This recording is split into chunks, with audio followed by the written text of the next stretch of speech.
Welcome back. Remember this slide? I told you that we're going to wait until we set up our developer environment. And up until now, we've been using a browser to run our Python code.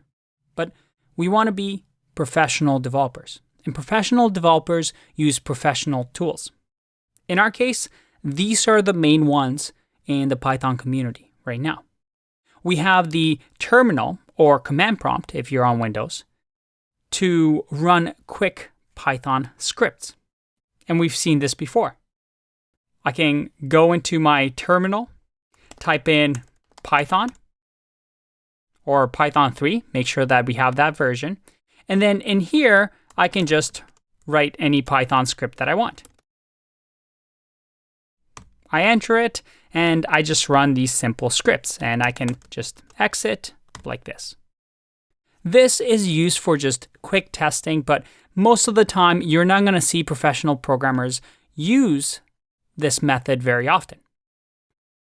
Instead, most of the time, we use something like code editors or IDEs. Now, nothing's preventing me from writing Python code in, let's say, a Word document, a Google Docs, or a text file. But the problem with that is that, well, it just looks like text. And when you make a spelling error, when you write improper syntax where it's not Python code, if I just write it in a Word document, it's not going to tell me any information. A professional developer needs some extra tools that code editors and IDEs provide that help us be more efficient with our code. And we're going to be exploring that over the next couple of videos. But what is a code editor and an IDE, and what's the difference? We're actually going to show you how each of these work, but a simple rule is that code editors are lightweight. They give you some really nice features like auto-completion, linting, which we're going to talk about, while IDEs are full-fledged environments. That is, they provide a ton of extra stuff in order for us to just write really good code.